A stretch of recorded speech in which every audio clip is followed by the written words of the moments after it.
మహిత వితండవాదం చెయ్యొద్దు, ఊరికి పోవద్దు అని చెప్పినాను, పోవద్దు. పండగ అయిపోయిన తర్వాత కావాలంటే పోదు నువ్వు. పండగ తర్వాత పోయి ఏం చేయండి నేను? మా ఊర్లో అందరూ అడుగుతున్నారండి ఏమ్మా నీ కూతురు పుట్టింటికి రాదు అని. నా కర్మ అండి, నా కర్మ అంతా. ఏం చేద్దాము? ఏంది మహిత మరి చిన్నపిల్లలాగా మారాన్ చేస్తున్నావు? నీకు ఊరిపై పోవద్దని చెప్పినానా ఊరికి?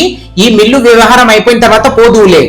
బా ఈ మిల్లు మిల్లు మిల్లు ఈ మిల్లు వల్ల నాకు అసలు ఇంట్లో మనశ్శాంతి లేకుండా పోతుందండి. పిల్లలతో ఆడుకొని ఇంక లేదు, ఎక్కడికన్నా బయటికి పోయి ఇంక లేదు. నా వల్ల కావటం లేదండి మిల్లు నుంచి.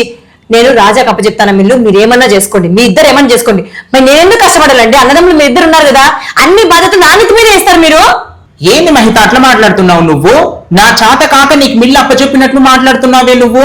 నువ్వు ఉద్యోగానికి పోతానంటే ఉద్యోగం వద్దు, మిల్లు చూసుకో అని చెప్పేసి నీకంటూ ఒక బాధ్యతని ఇచ్చా నేను. అవునండి నేనే అడిగినా, మీరేం నాకేం గుర్తు చేయాల్సిన అవసరం లేదు. కానీ బాధ్యత తీసుకున్నాను చెప్పేసి నెత్తి మీద బరువు పెట్టారండి నాకు. మీ తమ్ముడు ఉన్నాడు కదా పనికిమాలోడు, అనకూడదు కానీ ఆ పనికిమాలని చెప్పండి. ఎంత కోపం వస్తుందో తెలుసా నాకు.